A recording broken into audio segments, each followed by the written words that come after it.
sorry about this. I teach, I'm a senior lecturer in German at the university in the southern part of Sweden.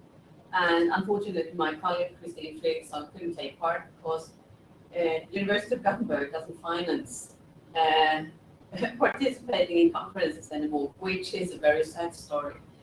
That said, I'm going to present a project that we are working on right now, and I'd like to start with give you some background information.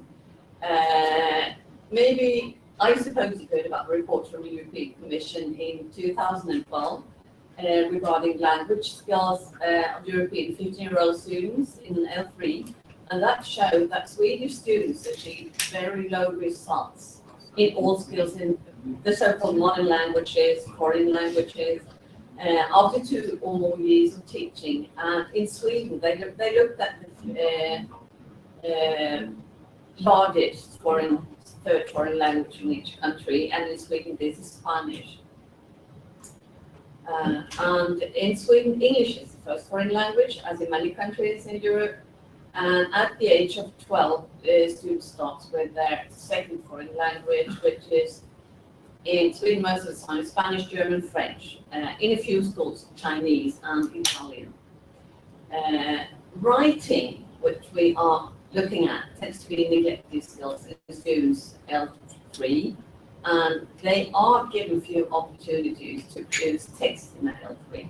And so, of course, they lack strategies in this language. And some more background information. Early research shows that written production plays a major role in foreign language learning, as we know as language teachers. Writing certainly should not be the last thing you do when you learn the language. It should rather be a tool to learn the language.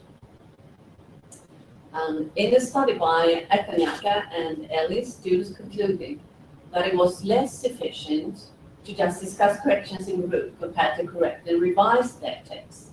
And, quote, students might have been more favorably disposed to peer discussion if they had also received training in how to do this, unquote.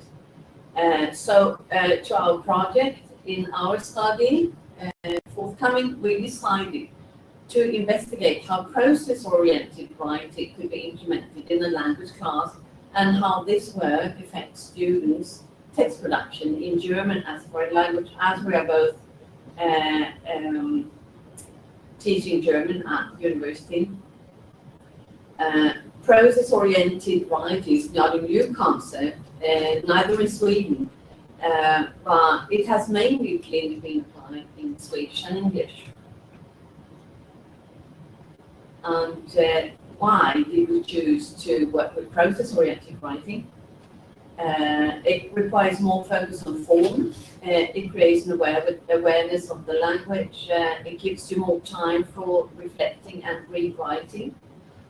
It is student activating as students reflect on mistakes in their text. Focus is on the entire working process, not just on the end product, which happens very often. So, research questions. How was writing practiced in the foreign language classroom? What attitudes do students have towards this way of working? And what effect does the work with process-oriented writing have on students' text production? So, we will present our pilot study where we looked at information structuring, meta comments, time token frequency, and linguistic correctness in high school class in German course for 70-year-olds. And in this presentation, we'll focus on a part of this pilot study, that is the students' attitudes to work with process-oriented writing and what impact the work with student response and revision had on the linguistic correctness of their text. And we will also discuss some implications concerning future research, design, and teaching practices, because we want to create a model for teachers on a good way to work with text production in foreign language classroom. So text productions written in L3 German for high school students, and we got texts from 21 high school students in L3 German, 11 girls, 10 boys. They had studied German for about 5 years, and for a majority of the students, German is a school language that is rarely used outside the classroom. So the students were in response groups, 3 students per group, and they were asked to give oral and written feedback on each other's texts. As a starting point, they got a checklist provided by the teacher on various features that they should focus on when reading and correcting their texts. And in this pilot study, we compared text version 1 and text version 3, which had been revised twice. So data collection, we started in September 2020 with a questionnaire to get background data, and then we asked them to write a mind map to start going to plan their text, and then we collected text version 1, correction 1, text version 2, correction 2, text version 3. And the last version was also corrected by the teacher, and then we wanted them to write a text once again, but then we got problems because of the pandemic. So, and then we ended by giving them a questionnaire in January 2021. As you can see, I marked in bold text version 1 and 3, 18 students, because everyone didn't have that text in. So, but finally we had got 18 versions. So for the compilation of the questionnaire, we used Google Forms, and the answers to the closed questions were analyzed quantitatively using descriptive statistics, and the open answers were analyzed using qualitative content analysis. The analysis of the students' text was done manually, and errors were listed according to a common error categorization. That is, we know what type of errors learners do when learning German. So I won't go into earlier research about that, but errors were compiled and analyzed quantitatively in Excel. I don't expect you to read all this, but just to show you what type of errors we looked at. So we analyzed text version 1, as I said, capital letter of noun, which is compulsory in German, nominal phrase, prepositional phrase, subject-verb agreement, lexical word order in main clause, word order in subordinate clause, and unjustified tense change, verb phrase, missing words. And of course, there were some errors that it wasn't possible to categorize. So I'd like to present it first in attitudes when we asked the different questions. And the first one was, how is writing practiced in the foreign language classroom in German? And they were satisfied with the way that they practice written production in German. They think they do that enough. Text production in German has a different status than in English, because they write more text in English, which is known. And there is an awareness that text production in German is not very popular with some students. And writing is also associated with difficulties. Frequent topics they write about when we ask them: travel, other countries, everyday topics. And what attitudes do they have to this way of working? They were very positive to working with peer review, 17 out of 21 were positive. A new method I liked, some more quotes. It is difficult for us to find all the mistakes because there can be things that we have not learned yet. Otherwise, I like this way of working because you had to learn things that you yourself had not thought of, but a friend might have thought of when he wrote. I feel that I learned a lot and I really had to refine my text. However, there was a risk that they were searching, that the fellow students were searching for too many errors and that they corrected things that were already correct, which might be a problem. So we correcting each other were about the same level. So we got a little stuck sometimes because we did not find all the errors. It was fun because you find more errors in other texts than in your own. Some found it difficult to correct others if you saw something that was wrong because you did not want to be impolite. It was fun, but it took time. It took time and was difficult. However, I think I learned more German compared to many other tasks we do in school, which of course was fun to hear. How useful was the feedback they got from their fellow students? We asked them. Very useful. Made one reflect on what was written. I thought the comments were very useful because we could then reflect or correct mistakes. But the discussion itself was also very good. But some answers were negative. And well, they were useful, but not as much as they are from a teacher.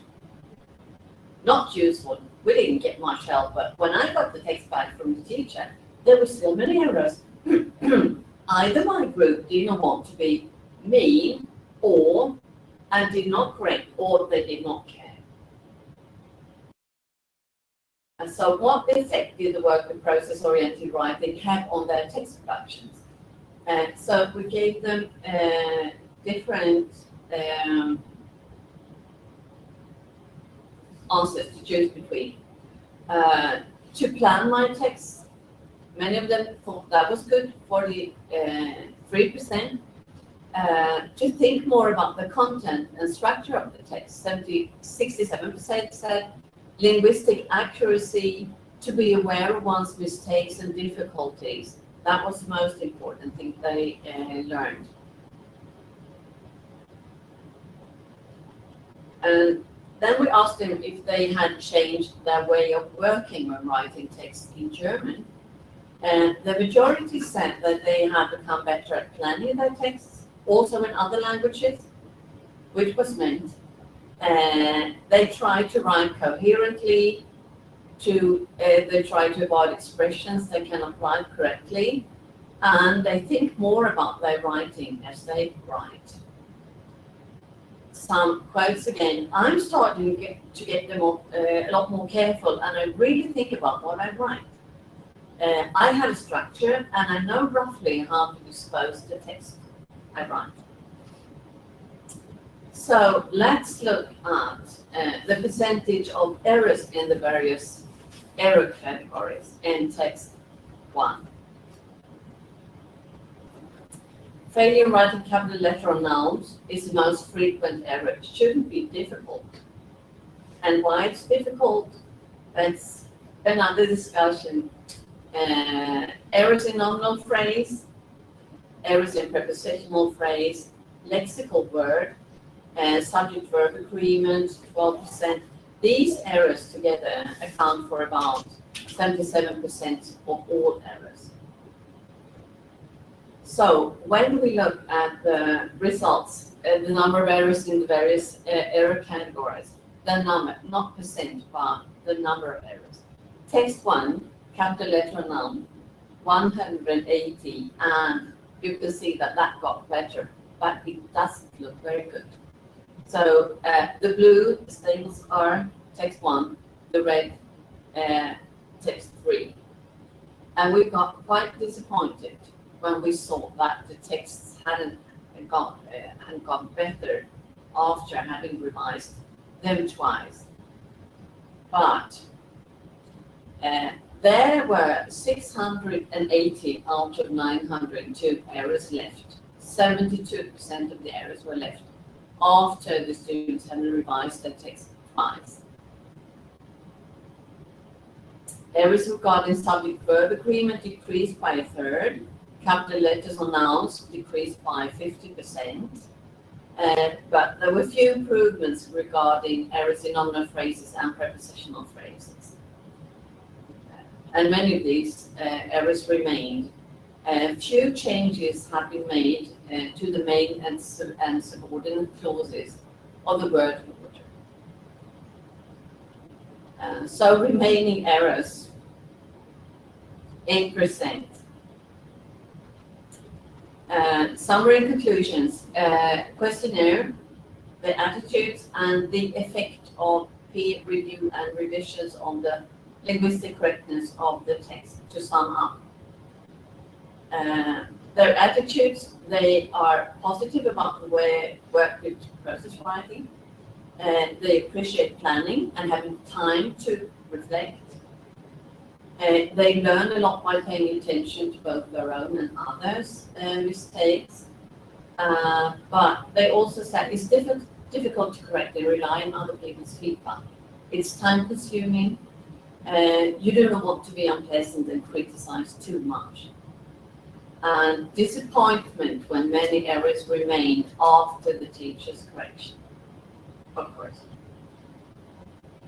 So the effect on the linguistic correctness in the text, the survey shows that students were able to identify several benefits of working with process-oriented writing, but the accuracy of the students' text structures improved to a lesser extent.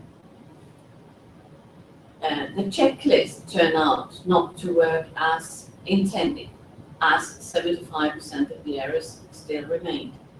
And the errors that mainly decreased were capital letters on nouns, subject-verb agreement, which was also confirmed in the questionnaire. The word order and subordinate and especially main clauses was corrected to a lesser extent, although they themselves said that they had focused on that. So they were able to identify several benefits of working with process-oriented writing, but the accuracy improved to a lesser extent. Working in response groups may have influenced their confidence when writing and commenting on others' texts, and the few comments remaining errors suggest that they were not able to give feedback on accuracy. And some types of errors were not consistently marked, which had a negative effect on the correction. They did not reflect on the remaining errors, although they knew that, okay, I had to be careful with capital letter noun, for example. They just noticed the one that had been marked by their fellow students. They didn't correct all the other ones. So after peer feedback too, almost nothing was corrected at all. So probably some students lost motivation. It could have had because of the pandemic, they couldn't meet naturally as they do. And another explanation can be that they did not trust the correction from peers. And we asked the teacher about this group, and she said that when they started, they had a poor prior knowledge at the start of the semester. And they probably lacked the ability to discern grammatical structures. And the habit of working in response groups may have affected how much they dared to correct and comment on each other's texts as well. So our conclusion is, okay, it's a small group, but the tendency is quite clear that they do not get enough practice in writing text in a foreign language. So more explicit corrections than just marking of mistakes by underlining are necessary for students to notice and understand feedback. The teacher must make sure that students understand and can identify the grammatical structures and categories that they should focus on. And feedback needs to lead to students reflecting on the language, not just correcting mistakes. And they must be trained in giving feedback by joint correction of model texts. And the work and response group needs to be trained so that they dare to correct each other. And that's the result and our pilot study that we sent us. Thank you very much for listening. You're now unmuted. Thank you very much, Christina. It was a lovely presentation, and